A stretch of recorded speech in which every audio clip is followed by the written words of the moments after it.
Voilà, merci pour votre accueil pour cette 127e session. Je passe de 100 à 127. Comme ça vient d'être rappelé, 127 c'est un bon chiffre.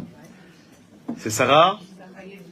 C'est aussi à l'époque d'Esther, 127 provinces.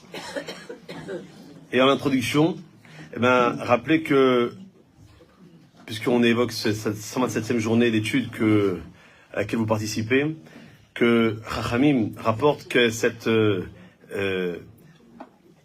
triple enseignement sur le chiffre 100 plus 20 plus 7.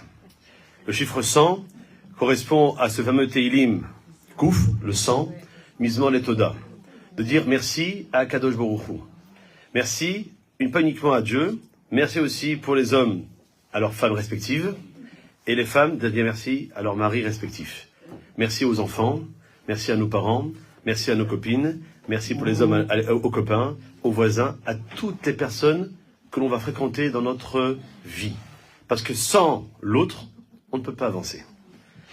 Adam Arishon, il était seul, il pensait être, parce que le thème c'est vivre sans ennui, est-ce que c'est possible? Et Adam Arishon, il pensait être tranquille, peinard, une femme, pas de belle-mère, l'homme idéal, tunisien, puisqu'il avait son nom de famille, c'est Hout. Adam Hout. Bon, je pense que le pied est fatigué, donc je vais prendre le micro à la main, c'est plus simple.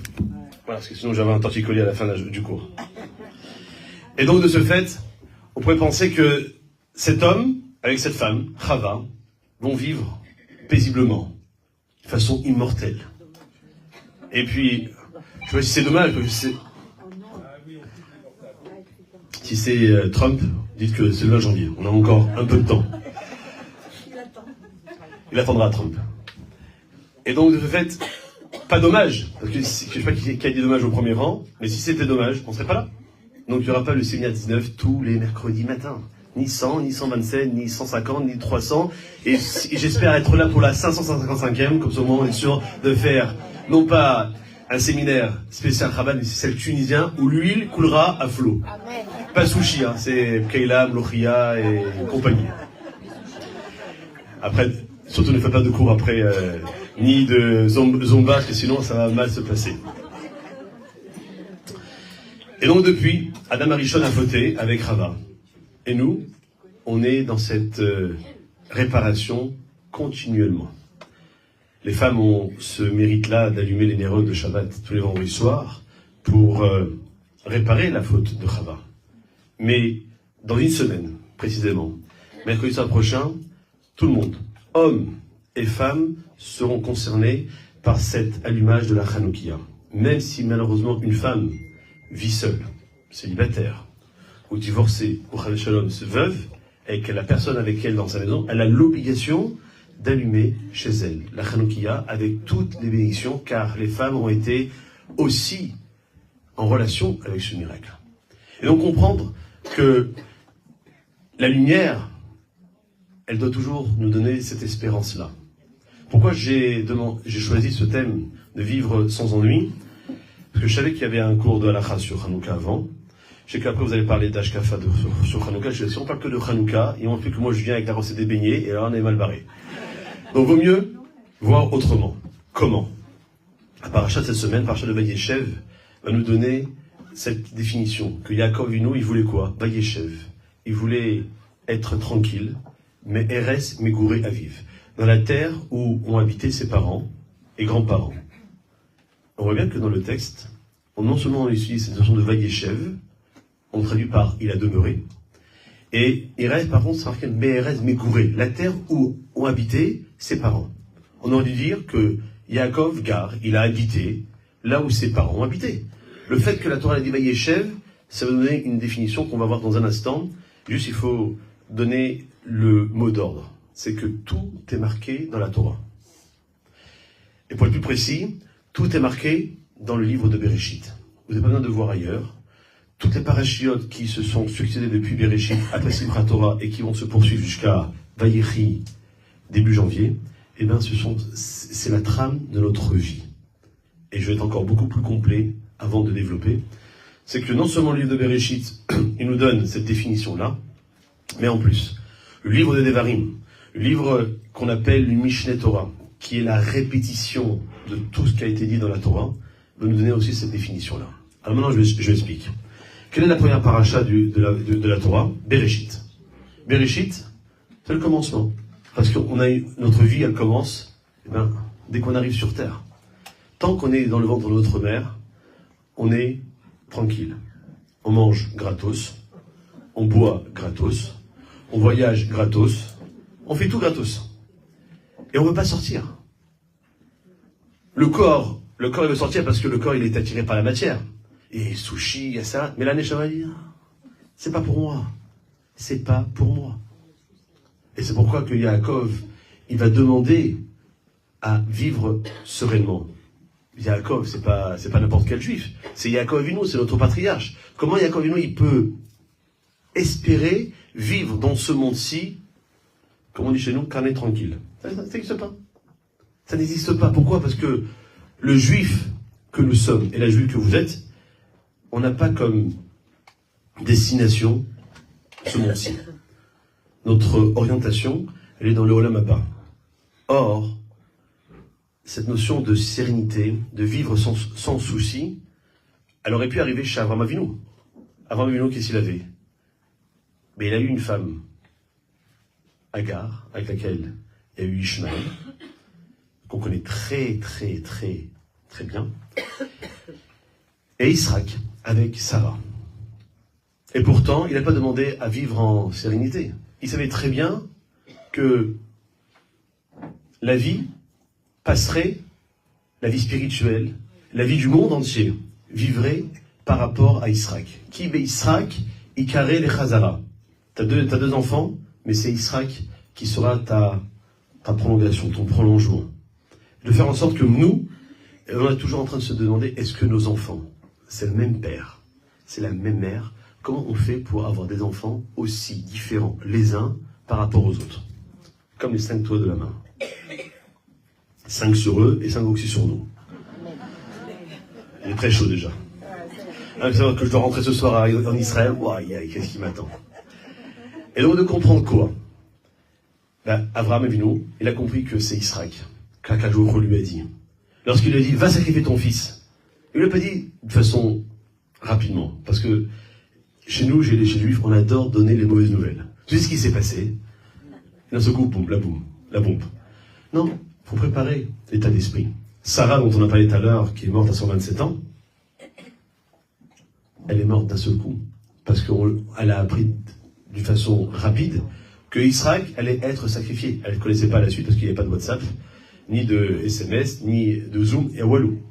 Donc, de fait, elle a eu ce choc-là qui a fait que sa neshama, elle est montée. Et Sarah, parce que j'ai parlé du Télim 100, où on doit dire merci à Hachem, le psaume 20, c'est l'autre Télim qu'on doit aussi connaître. Le psaume où on doit toujours Yadra Hachem Beyam Sarah. Akadosh Baruch Hu, il sera toujours là dans les moments les plus difficiles. Je pense que je l'avais dit il y a 3 mois lorsque j'étais venu en septembre, donc je le répète, désolé pour celles qui l'avaient écouté, mais Akadosh Baruch Hu, il ne nous oubliera jamais. Il faut en être convaincu, même lorsqu'on est dans les situations les plus difficiles. On pourrait penser que, ça y est, comme la dernière fois où je suis rentré de France, l'Iran avait envoyé une série de missiles. Moi, je pensais qu'en étant dans mon mamad, vous savez, la fin allait s'annoncer. Et puis là, ce coup, je reçois un message. Il faut prier pour une femme qui est gravement malade. Que je vous te dis, au lieu de t'angoisser, prie. Tout simplement. Lorsqu'on prie, on est sûr au moins d'être écouté. Et si on y va avec beaucoup plus de conviction, d'être exaucé. Merci madame. Et donc de ce fait, on a toutes les cartes en notre main pour pouvoir dire en sorte que je peux vivre.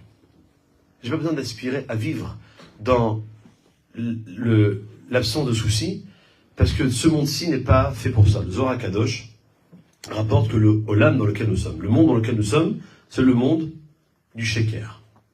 le monde du mensonge. Alors Abraham, lui, il incarne le chesed, l'amour de l'autre. Donc, il aimait ses 2 enfants, mais sur 4 jours, on lui dit, va sacrifier ton fils, il lui a dit, Karna, j'en supplie, prends, qui, quoi, Edmincha, ton fils, lequel, Etichedecha, ton unique, lequel, j'en ai 2, un avec Agar et un avec Sarah. Asher, ça que tu aimes. Mais j'aime les 2. Il lui dit Israël. Donc il lui a préparé, doucement mais sûrement, à réaliser ce qu'il devait faire. Israël va grandir, va se marier. Il va avoir le même problème qu'avec son père, que son père. 2 enfants, la même mère, des jumeaux, mais un à l'ouest, l'autre à l'est. Yaakov et Esav, qui est déjà dans le vent de leur mère, ils se disputaient, ils se bagarraient. Et là, on peut encore vivre sans aucun souci, nous, juifs, qu'on habite la France, Israël ou ailleurs, en 2024, bientôt 2025, c'est de savoir que le texte dit littéralement, c'est pas une interprétation, c'est marqué noir sur blanc dans la Torah. Ici, Verav Ya'avod Sa'ir. Que le plus grand, donc Esav, servira le plus jeune, Yaakov. Donc nous, on est tranquille. Le plus jeune. Le plus jeune. Donc, lorsqu'on entend ce qui se passe, ici et ailleurs, lorsque je suis en Israël, j'appelle mes amis en France, ils vont savoir en Israël, je fais très bien. Et vous, en France, comment ça se passe? Pas très bien, il paraît. Mais très, très mal. Pourquoi? Parce que la Gemara, je vous ouvre une parenthèse, désolé, mais il faut bien la dire un jour ou l'autre. La Gemara dans la Sérère Ketuvot. Dernière page, vous ne pouvez pas vous tromper si vous voulez vérifier ce soir avec votre mari. Elle dit là-bas dans cette page que un juif, lorsqu'il habite en dehors des Israël, lorsqu'il prie, c'est pas directement adressé à Kadosh Baruch Hu. Chaque pays dans le monde, il a son ange. Donc la prière que l'on fait nous en tant que juifs, elle passe par cet ange, l'ange de la France, et après l'ange de la France, il fait son boulot ou pas, je sais pas. En tout cas, il est l'intermédiaire avant que la tefila arrive chez Kadosh Baruch Hu. On espère qu'il le fait quand même. J'espère. Mais en Israël, la communication, elle est locale. Ça part de Netanya, de Tel Aviv, de Haïfa, de Yerushalayim, de Ranana, de Herzliya, de Beersheva, de Ashdod, de ce que vous voulez comme ville, directement ça va chez Kadosh Baruch Hu. Le problème, c'est que Yaakov Avinu, lui, il a cette mida, cet attribut de émet, de vérité. Or, qu'a dit le Zohar, que je viens de citer, on est dans le monde du Sheker. Donc lui, son problème, c'est de savoir comment vivre avec le émet, alors que le Sheker nous est proposé. Le émet, comme je l'ai dit hier soir dans un cours à côté d'ici, c'est que émet, c'est l'addition de 2 mots. M, la mère par laquelle on arrive dans ce monde, et Met, lorsqu'on arrivera à 120 ans et qu'on quittera ce monde. Et donc, l'addition de ces 2 mots donnera le mot Emet, c'est-à-dire enseignement qu'un juif ou une juive, depuis sa naissance jusqu'à la fin de sa vie, doit parcourir, courir, chercher par tous les moyens d'acquérir la vérité. Et la vérité, elle n'est que là. Elle n'est ni sur Internet, ni à la télévision, ni entre copines sur WhatsApp. Walou. C'est qu'ici. Donc, à nous de savoir qu'est-ce que... On n'a pas compris pour émettre. Emet, c'est M, la mère, la maman.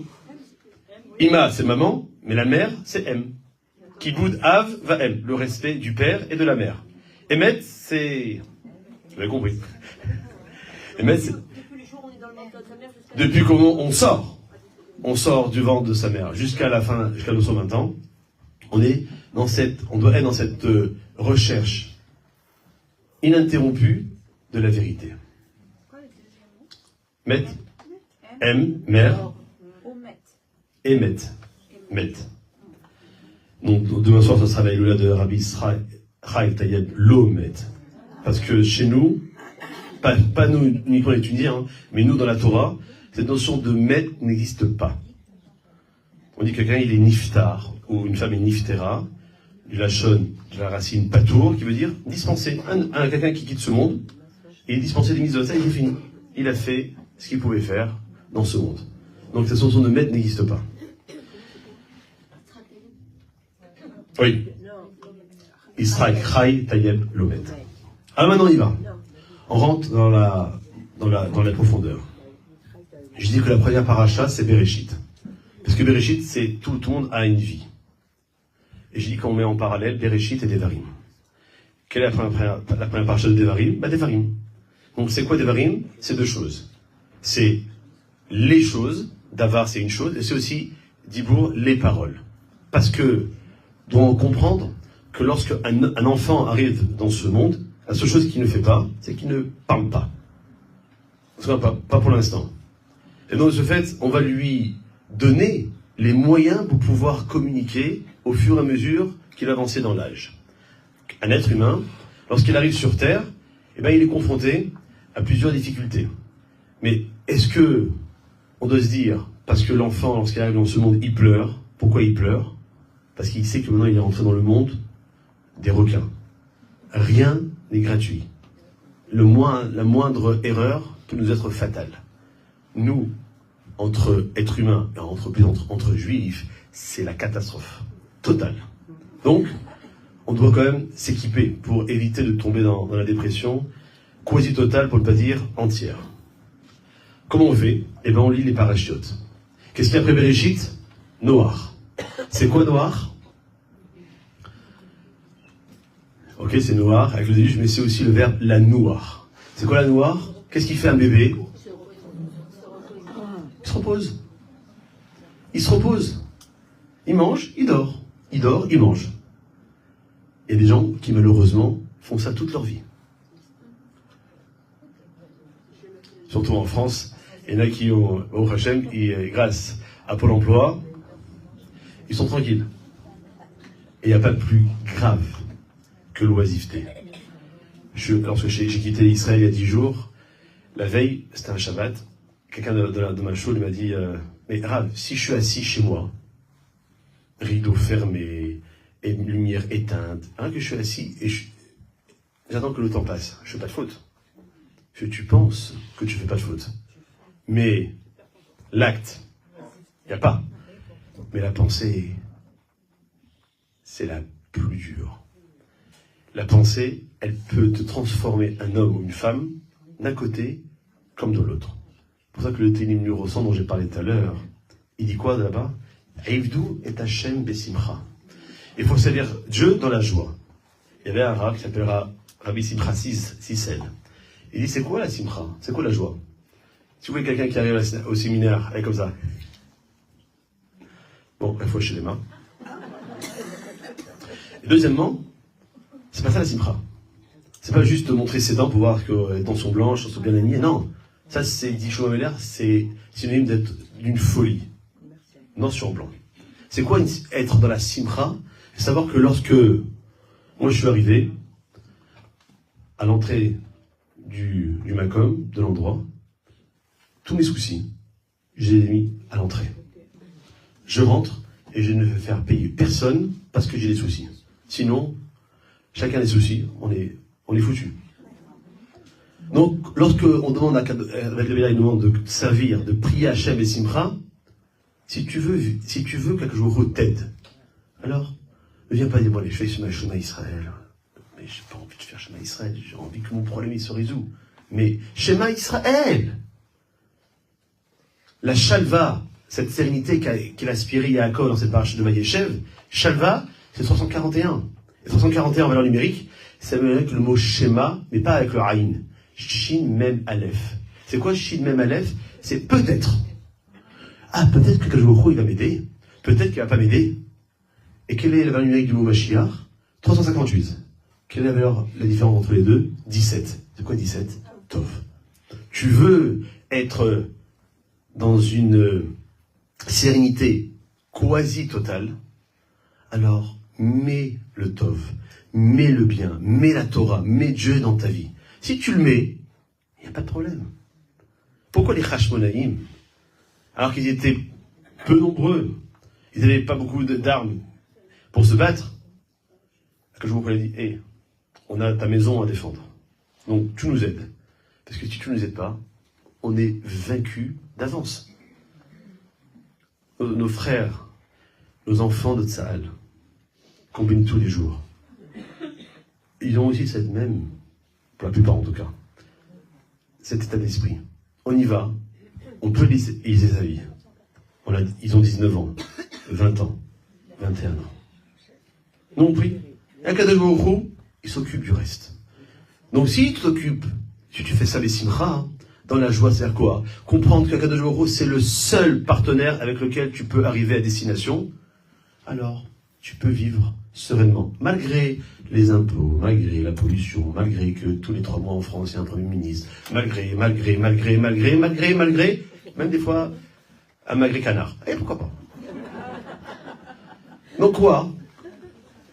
Avoir toujours à l'esprit que noir, c'est se reposer. Quelle est la deuxième paracha de Devarim? Va être Hanan. Il faut prier. Il faut prier. Il n'y a pas d'autre solution. Il n'y a pas. Et Akadosh Baruch Hu, il est sympa, parce qu'il comprend toutes les langues. Donc même tu ne sais pas lire l'hébreu, et tu n'as pas envie de lire en phonétique parce que tu as honte, lis en français. Comment elles faisaient nos grands-mères? En arabe. Prends la fenêtre, allume le candil, et Rabbi. 3 mots, mais 3 flèches. Directement, ça va dans le cœur de Dieu. Et Dieu, il peut dire, ah non, je veux pas, moi j'ai une prière longue. Et les gens, ils font des prières longues, parce que c'est la tfila comme elle est aujourd'hui mise par Sidour, mais il n'y a pas un mot qui sort du cœur. Or, Shlomo Meller, il dit quoi? Les choses qui sortent du cœur, elles rentrent dans le cœur. Donc, j'espère que ce qui sort de mon cœur, ça rentre dans votre cœur aussi. Troisième paracha, parce qu'il faut quand même avancer, parce que l'heure aussi tourne. La première paracha de Bereshit, c'est l'Erlecha. C'est quoi l'Erlecha? Va-t'en. L'enfant, il a grandi, il a lâché la couche, la tétine, le biberon. Maintenant, il va commencer à gambader, à courir, etc. Quelle est la troisième paracha de Devarim? Aïkev, le talon. Le pied, la démarche, elle est extrêmement importante. Tu veux vivre en toute sérénité, comment tu fais? Eh bien, l'Erlecha, Aïkev, la démarche, Alicha, eh bien, il faut apprendre, étudier ce qu'on appelle les halachot. C'est sûr qu'en étudiant les halachot, en posant la question à ton rav ou à ta rabbinite, eh bien, tu vas avoir la réponse de la Torah et qui te dira, moi j'ai fait comme la Torah le demande. Et c'est pour ça que les Chachamim le diront dans 3 fins de Talmud, dans 3 traités, que celui qui apprend halachot, ils ne précisent pas combien, mais halachot c'est pluriel, donc pluriel c'est minimum 2. 2 halachot, bechol yom, chaque jour, muftar lo sheu benaolam haba. On lui assure une part au monde futur. Eh ben dis donc. Tac. Je ne sais pas que vous avez appris tout à l'heure avec le Rav, mais au moins sur tous les 1h30 de cours qu'il a fait, il y a bien de la route que vous avez retenu pour Hanouka.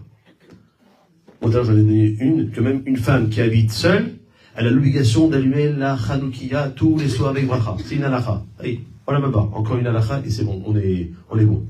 Et ça, on fait ça, bechol yom, chaque jour. Que je me te dis, voilà, moi je te donne la recette. C'est pas comme une femme qui dit, je sais pas, la recette techalot, que moi, soit c'est du béton, soit ils n'ont pas poussé, soit il manque ci, soit il manque ça. Alors soit on tombe sur une femme qui dit, je te donne la recette comme il faut, et 800 grammes, et 3 grammes, et une cuillère, et 2 cuillères, etc. Je te dis, écoute, tu prends un peu de farine, un peu de ci, un peu de ça, et ça fait. Je connais moi 2 femmes comme ça qui le font. Ma femme et ma mère. Au moins, c'est sûr que la recette, elle est secrète. Mais comprendre que quoi? Que à Akadosh, il te dit pas, écoute, vis ta vie de juive ou de juif comme tu veux. Non. Je te donne les moyens pour pouvoir y accéder. Parce que mon but, à moi, c'est pas d'arriver à 120 ans, et dire là, j'ai acheté 5 maisons, 4 voitures, t'as pas. Qu'est-ce qu'il a dit à Kovinu? Il y a 2 semaines à Paracha, Akadosh, donne-moi du pain pour manger, et un habit pour s'habiller. Mais le pain, c'est pour manger. L'habit, c'est pour s'habiller. Alors pourquoi la Torah, elle précise lourdement ça? Parce que s'il me donne que du pain, comme on dit chez nous, Iji, bracha. Encore Trump. Oh. Quant à l'habit, ben c'est pour moi bien, même si je n'ai qu'un vêtement, eh ben tu le mets sur toi. Maintenant, c'est que sur le pain, il te met du saumon fumé, ou bien ce que tu veux comme qui, d'amprout, etc. C'est du bonus. Mais la bracha, c'est quoi hein? C'est d'avoir au moins le minimum. C'est quoi le pain? C'est quoi le minimum? Un vêtement. Un homme et une femme qui a de quoi s'habiller, de quoi manger, il peut dire merci Hachem. Baruch Ata Hashem, Azan et Akol. Lorsqu'on mange minimum 30 grammes de pain, 30 grammes c'est 2 croutons de baguette, on fait Birkat Hamazon. Pourtant je suis pas rassasié, mais c'est suffit largement pour dire merci à Hashem. Et dans cette première bracha de Birkat Hamazon, on dit quoi? Baruch Ata Hashem, Azan et Akol, que le Baruch il nourrit tout le monde, les juifs et les non-juifs. Donc les non-juifs, qu'est-ce qu'ils ont? Ils sont une haine vis-à-vis de nous. Pourquoi? Parce que tout est centré sur nous. Comme j'ai dit hier, je lis pas les journaux parce que j'ai pas que ça à faire, mais je pense que dans les journaux, tous les jours, on parle ou des juifs ou d'Israël. Et dans le pire des pires pour les antisémites, on parle des juifs et d'Israël. Donc quoi? On est le centre. Donc si ce matin, depuis 127 saisons, il y a de la Torah qui est animée depuis 9h30 jusqu'à 14h, quasiment non-stop, sauf pour un petit café et un petit sushi, mais quasiment 4 heures, c'est grâce à vous, à votre présence, grâce aux rabbinim et aux rabbiniotes qui viennent, et que le monde continue encore à tourner. Si ce Malcolm-là, il n'avait pas la Torah, il n'y aurait pas de Torah dans tout Paris, dans le monde entier, le monde, il serait revenu au bout. Et ça, c'est la plus grande angoisse. Qu'un juif, il ne sait pas où le monde se dirige. Nous, on sait où le monde va se diriger. J'avais conclu comme ça, je pense, la dernière fois le cours, que le Rambam, il le dit clairement, noir sur blanc dans l'Ilchod et Sodeh HaTorah. Deuxième halakha, on vous est tranquille. C'est que les événements heureux, ils doivent se dérouler. Tôt ou tard. Le Mashiach, il doit venir. Et là, à chaque fois qu'il y a un événement, il y a le Covid, ça y est, Mashiach, il arrive. Le Covid-19, il est passé 19, 20, 21, 22, 23, 24, maintenant on est 25 et Mashiach n'est toujours pas arrivé. Il y a eu le pogrom du 7 octobre, ça y est, Mashiach il arrive. Le Liban il est attaqué, l'Iran, la Syrie, tout. Il est interdit de donner une date sur la venue du Mashiach. Yaakov, il nous l'enseignera dans 3 semaines par de Vaïri. Il voulait dire la date à ses enfants, et Akadosh Baruch Hu le dit. Tu peux pas. Pourquoi? Parce qu'on doit être animé par cette notion que dit David Meller dans le Tému 95, Hayom im bekolo tishmao. Tu veux que Mashiach vient, il peut venir aujourd'hui. À une condition. Im. C'est une condition. Bekolo tishmao. Tu écoutes la voix d'Hachem. Donc tant que tu n'écoutes pas la voix d'Hachem, et je ne peux pas à toi personnellement, mais au sens général, alors, travaille. Ne t'angoisse pas comment je vais finir le mois, et comment ça va se passer, est-ce qu'on va pouvoir voyager, est-ce qu'il va baisser les billets d'avion, etc. T'inquiète. Celui qui veut venir en Israël, il fait comme moi. Celui qui veut, je voulais venir en France, j'ai trouvé la solution. Et je peux vous dire que Akadosh Baruch Hu nous aide. Lorsqu'on fait les choses pour la Torah, Hachem nous aide. Maintenant, si je suis en cette démarche-là de pouvoir suivre la voie d'Hachem, alors je sais que Akadosh Baruch Hu, il sonnera au moment précis, le moment où le Mashiach viendra. Donc, Mashiach viendra tôt ou tard. Mais le Rambam dit, il rajoute que les événements tristes, c'est pas qu'ils doivent arriver. Ils peuvent arriver, comme ils peuvent ne pas arriver. Ça dépend de quoi? Du mérite, de la personne, de la famille, de la communauté, du peuple, du monde entier. Donc de ce fait, j'ai pas besoin de m'angoisser même pour ces événements qu'on appelle tristes, parce qu'Akadosh Baruch Hu, il peut nous les envoyer comme il peut ne pas nous envoyer. Ça dépend de quoi? Est-ce que moi je fais un effort, que chaque matin, en disant, pour moi en tant qu'homme, Modéani, et pour vous, Modéani, je dis, Akadosh Baruch Hu, je le remercie parce qu'il me donne une nouvelle chance dans cette nouvelle journée. Ce matin, je me dis, ça y est, nouvelle journée. En plus, la dernière en France. Demain matin, si tu veux, en Israël. Le soleil, 20 degrés, la plage, quel kiff. Ici, il y a pas Est-ce qu'on peut vous applaudir? Non, pas encore, ça y est, pas fini. Et donc,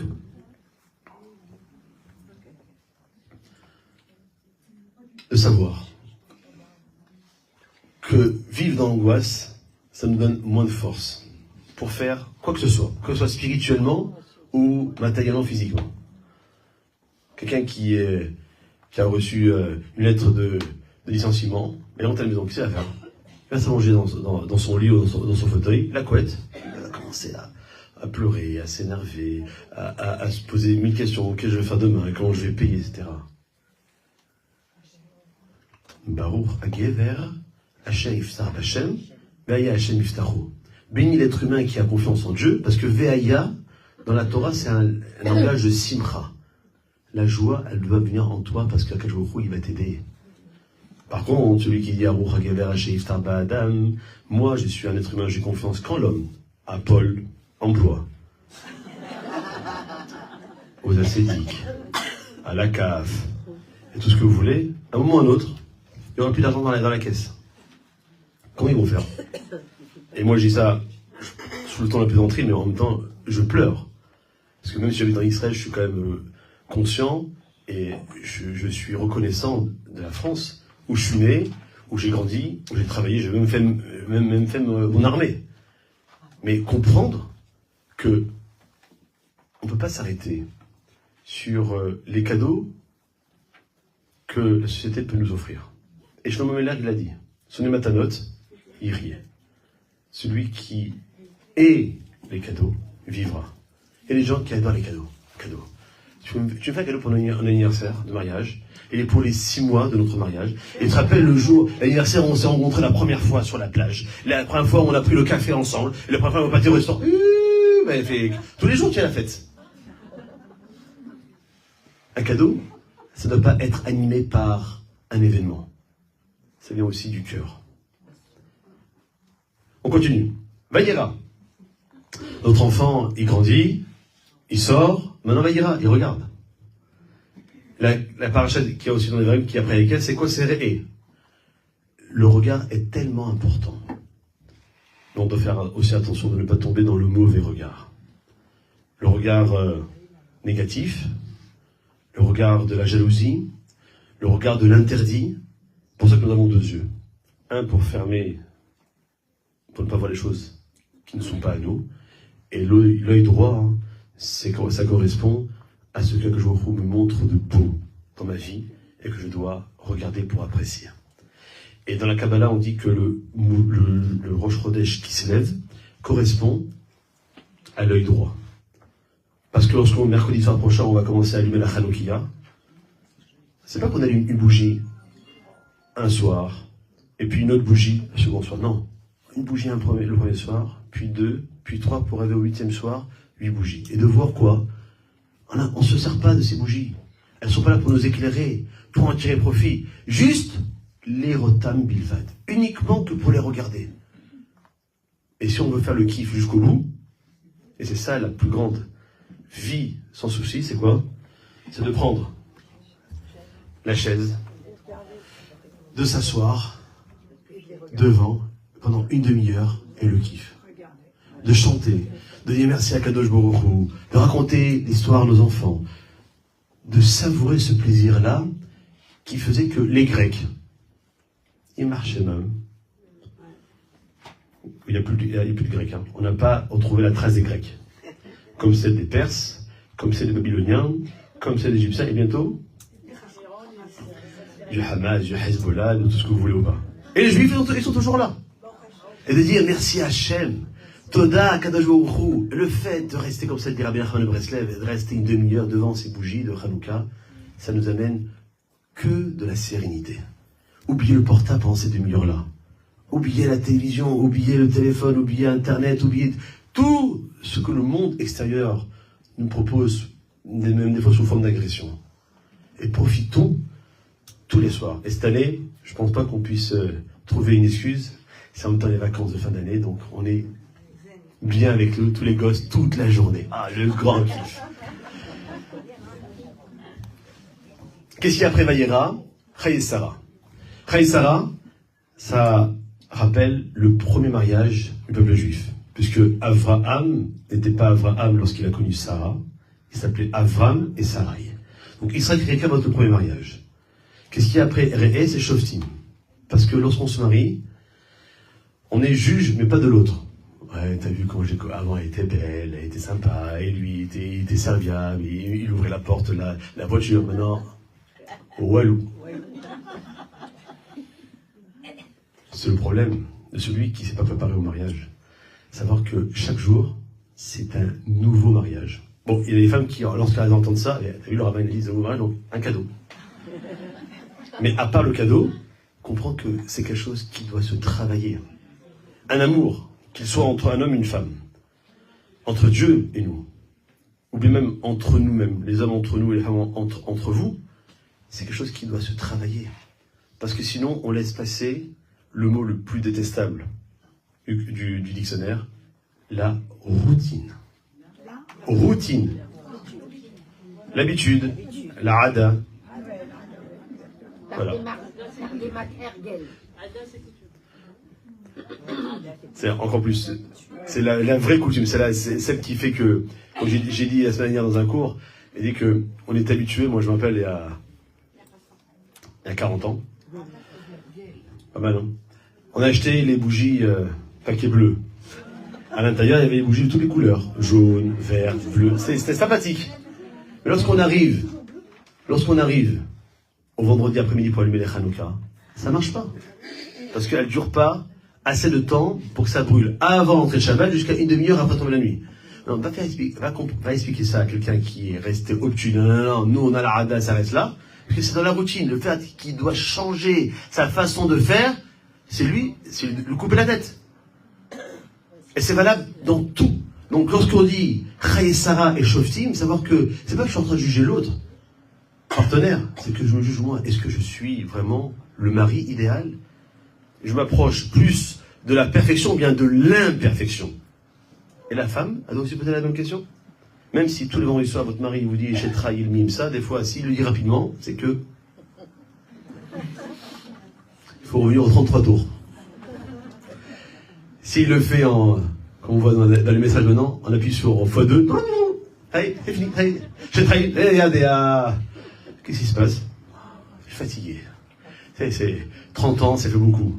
Quand tu veux changer de femme, attention, parce qu'il y a le couteau des chalots sur la table, ça peut prendre.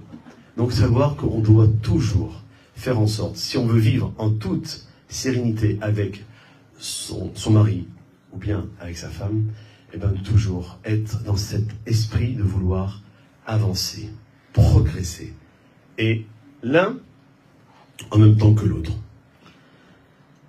J'ai connu dans mon activité rabbinique en France un couple qui est resté 33 ans marié. Ils ont divorcé. Pour une seule raison, parce que le mari, il a décidé de faire teshuva. Il a oublié sa femme. Et ça marche pas. Parce qu'après, on rentre dans un truc. C'est ça la religion? Ouais, non. La Torah, elle est que bonne. Donc s'il y a quelque chose de mauvais dans ta vie, c'est pas à cause de la Torah, c'est à cause de l'être humain. Et c'est ce qu'il dit après la paracha, Toldot. Parce que maintenant on est mariés, on va donner naissance à des enfants. Qu'est-ce qu'il y a après Shoftim qui t'etse? La plus grande angoisse que nous avons, nous, en tant que parents, c'est savoir qu'est-ce que nos enfants font lorsqu'ils sortent. Lorsqu'ils vont à l'école, est-ce qu'ils vont à l'école véritablement ou bien ils font un détour? Lorsqu'ils sortent le soir, est-ce qu'ils vont au restaurant ou bien ils vont ailleurs? Et donc évidemment, ça c'est un grand développement que peut-être un jour on fera sur le chinour, sur l'éducation, mais comme c'est Hanouka et c'est chinour, donc il faut juste comprendre que la pomme, elle tombe pas très loin du pommier. Donc si ton mari te dit je vais à la synagogue, mais qui va à la synagogue, mais il est assis, il passe son temps à parler avec son copain, c'est vrai qu'il va à la synagogue. Mais pour y faire quoi? Pas prier. Donc, ne t'étonne pas que ton enfant va faire la même chose. Donc, si tu veux vivre encore en toute sérénité, va faire en sorte que ce que tu veux appliquer à ton fils ou à ta fille, eh bien, tu te l'appliques à toi-même.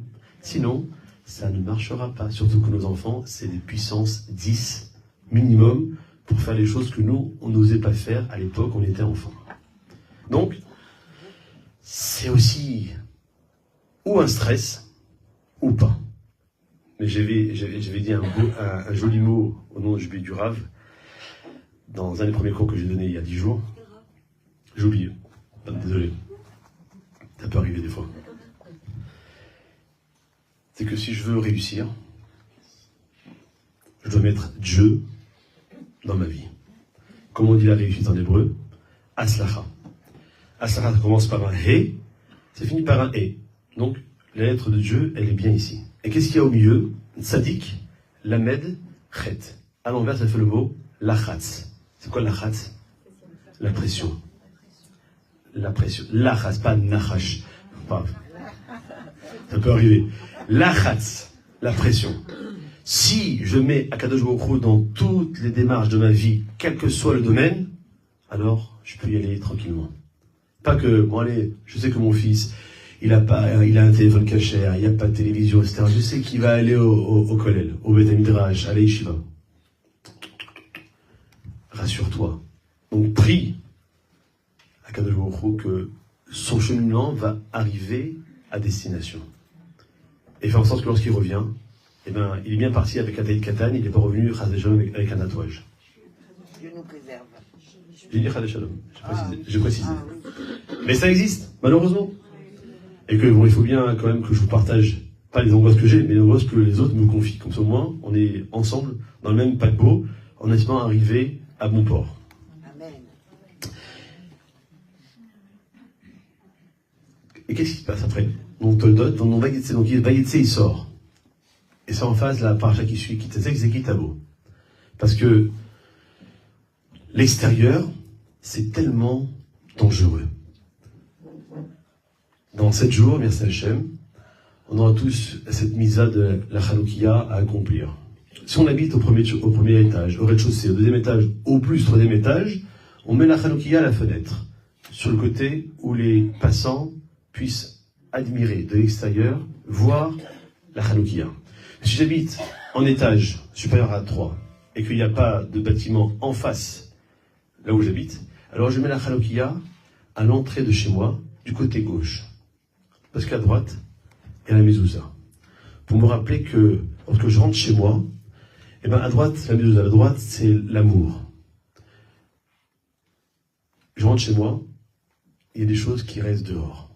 Je ne fais pas rentrer tout ce qu'il y a dehors dans ma maison. Lorsque je sors de chez moi, et je vais donc affronter la rue, il y a des principes qui sont spécifiques à ma famille, et qui doivent m'accompagner dans mon trajet qui m'amène au travail, m'amène faire les courses, m'amène aller au restaurant, tout ce qui est extérieur. Combien de fois j'ai écouté, lorsque j'étais en France, des juifs, qui malheureusement n'étaient pas très avenants sur la cacheroute, ils disaient, je suis parti au restaurant, pas cachère, mais j'ai mangé du poisson. Du saumon en plus. Le saumon, c'est... Il y a des cas et des nageoires. Parce qu'on oublie la suite, ce qui se passe. Si on implante dans notre vie, dans notre domicile, dans notre maison, dans notre foyer, des valeurs qui sont celles de la Torah, alors on répond rapidement à la 5e des Shavuot qu'on nous a récité lors de notre mariage, qui est que notre foyer sera un binyan adéad, un foyer qui se perpétuera de génération en génération. Mais pour ça, il faut être au rendez-vous. C'est pour ça qu'après la paracha de Vayitse, il y a Vayishlach. Les enfants grandissent, ils sortent, mais au moment où ils doivent, après le baccalauréat, Vayishlach, on va les envoyer à la yeshiva, au séminaire, à la fac, ou même on envoie nos enfants en Israël. Qu'est-ce qu'il y a en face de Vayishlach, à partir de Nitzavim? Celle où on nous demande d'être toujours en position debout, quoi qu'il arrive. Mes enfants, avec l'éducation que je leur ai donnée, à laquelle je dois toujours faire attention, là où je vais les envoyer, même si c'est la yeshiva, même si c'est au séminaire, qu'ils ne vont pas détourner leur voie VOIE, et faire en sorte qu'ils puissent véritablement s'enquérir, faire en sorte que lorsqu'ils vont arriver au bout de leur année, ou bien de leurs années d'études dans ces endroits-là, d'être non pas les mêmes, mais d'être encore meilleurs, parce qu'ils sont venus avec leur bagage de chinour qu'on leur a donné, de faire en sorte qu'après cela, ça va aller au-delà de nos attentes, et d'être des futurs cadres, des futurs fondateurs des générations qui vont se suivre. Et c'est pour ça que lorsqu'on arrive à Vayeshev, par cette semaine, nous, qu'est-ce qu'on fait? Vayeshev, on peut s'asseoir. Et bon, prochain, mes enfants, ils sont dans la Torah. Ils ont réussi. Ils ont ramené une juive. elles ont ramené un juif. Et ils se sont mariés, ils ont des enfants. Nous, on peut espérer quoi? Qu'est-ce qu'il y a après Nitzavim? Vayeler, d'aller. Où Vayeler Moshe, où Moshe est-il allé? La Torah ne le dit pas. Rachid dira, il est parti au Beth Midrash. Il faut comprendre que les grands-parents, c'est vrai, ils aiment bien rester proches des parents, des enfants et des petits-enfants. Oui, j'ai ma petite fille à la danse, mon petit-fils au football, à l'école, etc. Mais est-ce que tu vas trouver, au moins pour les grands-pères, les grands-pères, du temps pour étudier la Torah? Parce que à 10 ans, tu étais jeune. À 15 ans, non mais ça va, il faut bien un peu kiffer la vie. À 20 ans, tu as les études. 25 ans, tu travailles et tu te maries. Et 60 ans, bah c'est la retraite. Non, gars, on va jouer aux cartes, on va aller à la pêche. Mais tu peux faire la pêche, tu peux jouer aux cartes, mais tu peux aussi donner un peu de temps à Dieu. Tu n'as plus cette charge d'aller travailler. Donc, puisque tu as du temps libre au lieu de travailler, va étudier un peu. Et c'est ça qui fait que cette notion qu'a demandé Yaakov Avinu. Parce que j'ai parlé d'Abraham, qui a eu 2 enfants, il n'a rien demandé, il n'a pas demandé de sérénité. Israël, qui avait 2 enfants, il n'a pas demandé. Yaakov, lui. Parce que Yaakov, il a eu les 12 tribus. Et il pensait que les 12 tribus allaient former l'unité. Mais pas du tout. Cette parche de Vayeshev, elle est dure. 12 enfants, et ça ne va pas aller. C'est pour ça que Yaakov lui demande cette sérénité de quoi? De faire en sorte que je puisse avoir tous mes enfants qui vont rôder, pour ne pas dire qu'ils vont même intégrer cette valeur que moi j'incarne, qui s'appelle le Emet. Le Emet à travers la Torah. Et il faudra attendre Yosef, dont on parle dans cette paracha à partir de maintenant et jusqu'à la fin du livre de Bereshit, où la Torah dira dans le deuxième verset de cette paracha, et les descendants de Yaakov. Voici la descendance de Yaakov. On ne dit pas, les descendants c'est Reuven, Shimon, Lévi, non. Et les descendants de Yaakov, Yosef. Waouh! Yosef, qui aura cette prochaine paracha de Miketz, dans 2 semaines, cette prochaine, de Miketz, ses 2 enfants, Ephraim et Ménaché. Et c'est comme cela que tous les papas et toutes les mamans bénissent leurs garçons le vendredi soir. Yisimcha Elohim ki Ephraim vichim lâché. Je veux être serein dans ma vie familiale, avec mes enfants. Je peux demander qu'ils ressemblent à Abraham, Isaac et Yaakov. C'est trop dur. À Moshe Aaron, c'est trop dur. Rabbi Shimon Yochai, Rabbi Meir Balanès, c'est trop dur. Le Rabbi Lubavitch, Rabbi Nachman, c'est trop dur. 2 personnages. Ephraim et Ménaché. Pourquoi? Parce que disent des Rachamim, ce sont les 2 premiers frères de l'humanité qui se sont aimés. Lorsqu'il y a l'amour, on peut être tranquille. Lorsqu'il y a la marloquette, c'est une source d'angoisse, de questionnement. Et donc, c'est pour ça qu'on doit prier. Même si on ne sait pas qui vient d'Ephraim, qui vient de Ménaché, qui vient de Shimon, etc., mais on doit prier pour que nos enfants ressemblent à ces 2 personnages-là. Mes enfants, ils sont différents. C'est pas qu'ils peuvent, ils sont différents. Et pourtant, ils viennent du même père, de la même mère. Mais est-ce que, parce que je me suis coupé l'index, alors je dois dire au majeur ou à l'annulaire ou au oculaire, bah, toi, si tu vas recevoir le même coup? Non. Je vais faire en sorte d'être solidaire pour faire en sorte que celui-là, parce qu'il est moyennement ou bien grandement handicapé, et bien que les autres vont l'aider, vont le remplacer jusqu'à ce qu'il retrouve sa santé d'avant. Et c'est la même chose pour nous. On peut trouver dans notre peuple des gens qui sont loin, d'autres qui essaient de faire teshuva, d'autres qui sont un peu tordus, d'autres qui ont du mal, d'autres... On n'est pas là pour juger. Mais comme j'ai dit au début du cours, on a besoin de l'autre. Moi, si j'étais venu ici, il n'y avait personne. Avec qui j'aurais donné cours? Personne. Je serais assis, j'aurais étudié, et après je serais parti. Vous serez venu ici sans qu'il y ait ni le rabbin d'avant, ni moi, ni la rabbinite Citre qui arrive après. Mais bon, c'est bien, un café, bien, je prends le café chez moi. Comprendre qu'on a besoin de l'autre. Et c'est ce que diront les dernières parachiotes. Celle de Miketz, qui est toujours lue généralement à Hanouka, parce qu'on sent, Miketz, on sent la fin de notre vie arriver. Il ne faut pas avoir peur, parce que j'ai dit tout à l'heure, notre finalité n'est pas ce monde-ci. C'est quoi? Après Végaler à Asino. Il faut écouter. l'écoute, j'ai parlé de l'œil, l'oreille, elle est aussi importante. Car, tout à l'heure j'ai dit schéma, peut-être. Maintenant, si j'enlève le aleph et je mets le aïn, schéma, contraduit par écoute, non, c'est pas écoute, c'est comprends. J'ai Israël, toi en tant que bas d'Israël, en tant que juif, toi en tant que ben Israël, en tant que juif, Adonai Elohim, que Dieu c'est notre, l'Éternel est notre Dieu, Adonai Echad, qu'il est un. Et faire en sorte qu'on puisse comprendre et assimiler dans notre vie, quelles que soient les situations dans lesquelles on se trouve, de toujours avoir à l'esprit, comme dit David Meller, en numéro 16, Shiviti Hashem Negdi Tamid. Kajouchou, il est toujours là, Tamid, continuellement. Qu'est-ce qui est Tamid encore dans la Torah? L'allumage de la Menorah à l'époque du Beth Amikdash. Aujourd'hui, l'allumage de la Hanoukia. Toutes les chefs de tribus ont apporté des corbanotes, des sacrifices lors de la libération du Mishkan. La seule tribu qui n'a pas apporté, c'est celle de Lévi. Aaron est parti voir Hachem et dit, mais pourquoi? Il ne t'inquiète pas. Les sacrifices qu'ici, aujourd'hui, qui en ont fait, personne. Par contre, l'allumage de la Menorah qui aujourd'hui est enseigné par la Hanoukia, ça, on le fera de génération en génération.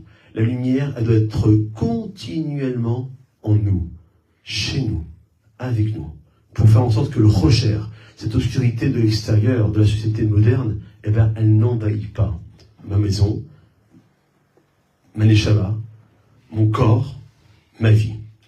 Et si j'arrive à ça, alors je peux quitter ce monde à 120 ans tranquillement. Parce que je sais que Vaïgash, je vais rencontrer Akadosh Baruch Hu et faire en sorte que Vedot Averacha, eh bien, je vais recevoir la bénédiction parce que je me suis investi. À 120 ans, on ne sera pas jugé sur les objectifs qu'on devait atteindre, mais sur les moyens que Akadosh Baruch Hu m'a donnés.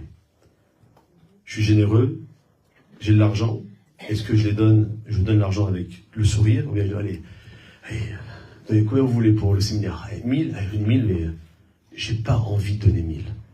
Mais excusez quoi? Tes 1000, garde-les. Quelqu'un qui veut faire un repas, et il n'a pas envie de le faire. S'il il peut suivre la recette comme il faut, le repas il sera, comme on dit chez nous, mehatata. Pas de suite. Et donc, lorsqu'on a toute cette brochette des parachiotes qui arrivent, à Devarim, on s'arrête sur la bracha. C'est quoi la bracha? C'est rajouter aussi l'autre paracha qui a en plus dans le livre de Bereshit. Voilà. C'est Vaïchi.